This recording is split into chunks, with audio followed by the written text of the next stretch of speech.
डोला से।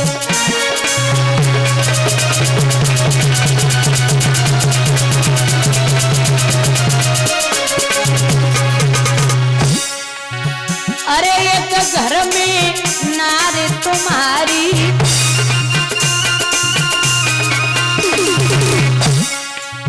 अरे एक घर में नारी तुम्हारी,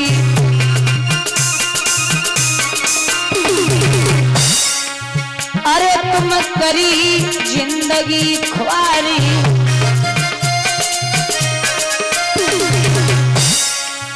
तब हम अंदर जाए, तब हम अंदर जाए ओ राजा, सोच को देव निकाले, हम तब उतरे लोला।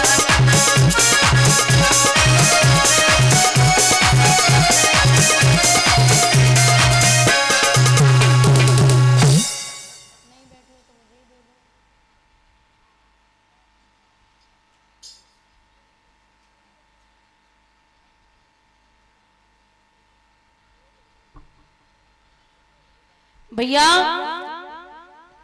यहां अंदर पहुंची है, महलों में सूरज सुशोभित है, रुचि के सब साज सजाती है, रानी सुनीति अब अट्टे पर चिड़िया और काग उड़ाती है। समय बदलते देर नहीं लगती, इतनी अच्छी है, इतनी प्यारी है। माताओं एक बात बताओ, सुन रही हो? सुन रही हो? अच्छा ये बताओ, खीर बनानी आती है? खीर आती है? गुड। तो खीर में क्या क्या पड़ता है और बताओ? दूध, चीनी और चावल। हाँ तो बोल तो ले, डोरा मिर्चे नहीं? अच्छा फिर जीरो नहीं? केसर, इलायची, ड्राई फ्रूट्स और बस बन गई? तो खा लो। ठीक है, यही सब पड़ता मान लो खीर में। अच्छा खीर में एक चीज और पड़ती है, पता है क्या? नींबू। नींबू खीर खाई है किसी ने? आपने नहीं? पक्का सोच लो, कभी खाई हो? नहीं खाई? सच में? हमने नहीं खाई, क्योंकि अगर खीर में नींबू डालोगे तो खीर फट जाएगी। ऐसे ही बहुत ध्यान से सुनना, प्रेम रूपी चावल, श्रद्धा रूपी चीनी, लगाव रूपी दूध, व्यवहार रूपी मेवा, पूरे जीवन को खीर की भांति बना लो। लेकिन जैसे खीर में नींबू डालने से खीर फट जाती है, वैसे ही अगर कितने भी सुंदर हो, सब कुछ अच्छा हो, घमंड रूपी 2 बूंदे डाल दे तो पूरा जीवन बर्बाद हो जाएगा। बोलिए गोविंद भगवान की। आप जीवन में सब कमाइए, व्यवहार, इज्जत, लगाव, प्रेम, सब कुछ करना है, लेकिन घमंड आसपास भी नहीं भटकना है। क्योंकि कृष्ण स्वयं कहते, हमको भजे जो एक डग, बाको डग हम 60, और हमको हटे जो एक डग, बाको लोहे की लाट। आपकी जो भक्ति होती ना, पूजा, ये इस तरीके की होती। मान के चलो यहां से कोई आदमी जसराना तक जाए, एक पैदल जाए और एक साइकिल से जाए, एक मोटरसाइकिल से जाए, एक गाड़ी से जाए, तो सबसे जल्दी कौन पहुंचेगा? गाड़ी वाला। और सबसे बाद में पैदल वाला। जो सुबह शाम अगरबत्ती लगा रहे हो ना, ये इनके लिए पैदल ही हो। और अगरबत्ती के साथ साथ भजन भी हो रहा है, वो साइकिल से हो, मतलब रफ्तार बढ़ती है आपकी। उसके बाद जो सत्संग भी हो रहा है वो बाइक से हो। और जो सब कुछ छोड़ छाड़ के एकांत में बैठ के रो रहे हो आप कृष्ण के लिए, और भक्तिमयी चर्चा आप सुनकर के आंखों में आंसू आ रहे, मैं कल से ही नोट कर रही हूँ आपको। अगर भक्तिमयी चर्चा सुनकर के आपकी आंखों में आंसू आ रहे हैं और आप कृष्ण की कथा में आंखों से आंसू निकाल रहे हैं, तो समझ लेना आप भगवान के बड़े करीब हैं।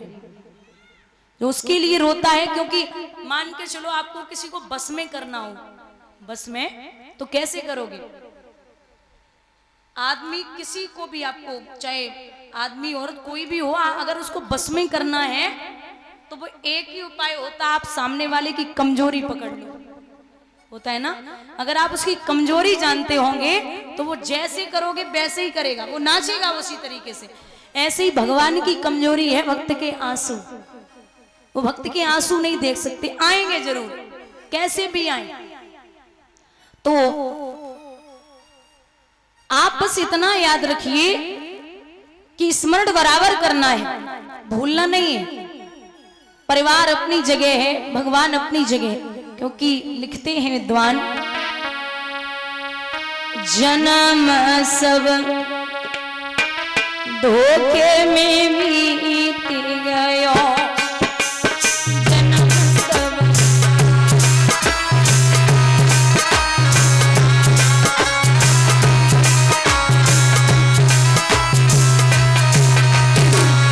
भैया 10 बरस खेलन में बीते 20 पे जवान भयो। हाँ 10 बरस खेलन में बीते 20 पे जवान भयो। अरे 30 बरस माया के फेरे देश विदेश गयो।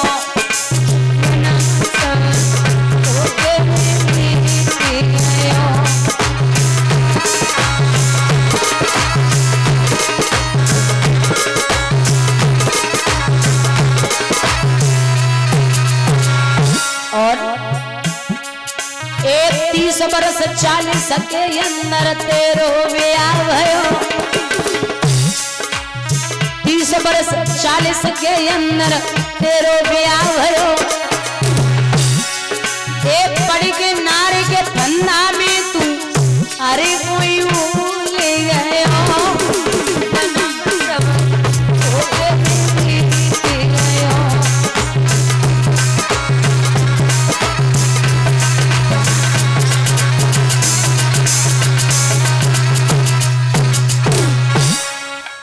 कमाए, बच्चन की शादी करी, नाती है गए।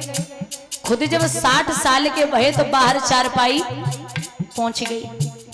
अब बाहर चारपाई पे पड़े पड़े सोच रहे, क्योंकि जब बुढ़ापा आता है तो ज्यादा खाए ले तो दिक्कत है, कम खाओ तो दिक्कत है। रात में कबहू नींद ही ना आते, कबहू पूरी रात ही खांसी हो गए। 50 और 60 बरस पे सोचे खाट परो। 50 और 60 बरस पे सोचे खाट परो। नाती लड़का दे रे गारी दुकरा नहीं मरो। जन्म सब धोखे में बीत गयो, जन्म सब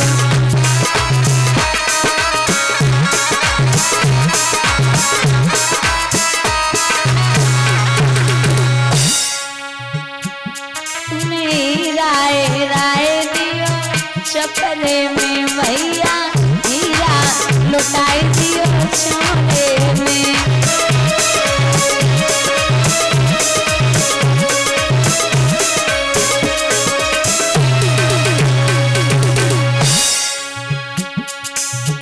बाला अपने हंस खेल गमायो, वानी में पत्नी से नेह लगायो।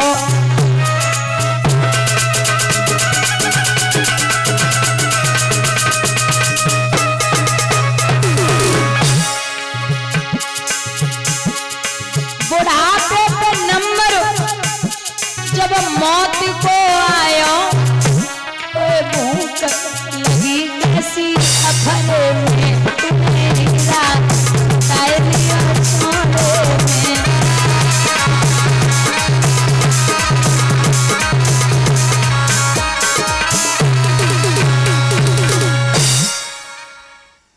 एक दो दिन नहीं 6 महीने हो गए। मैया सुनीति ने महाराज पति का चेहरा नहीं देखा। और जो पतिव्रताएं होती हैं वो पति के बिना एक पल नहीं रह सकती। 6 महीना से शकल नहीं देखी। एक दिन विचार किया कि इस जीने से तो मर जाना अच्छा है, जो मैं पति का चेहरा भी नहीं देख पा रही हूं। मरने के लिए चली, जंगल का रास्ता है।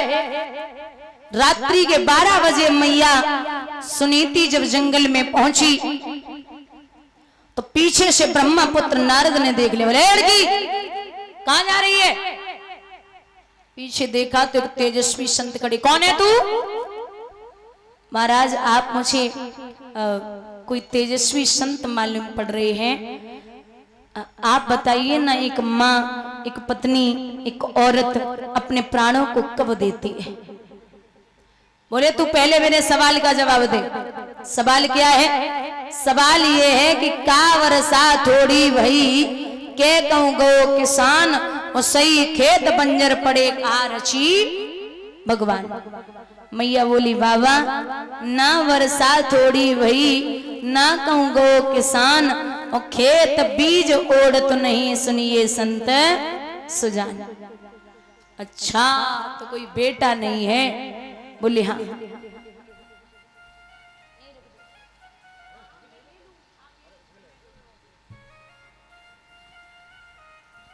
बोले आप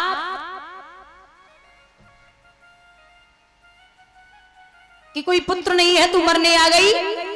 अरे लौट जा,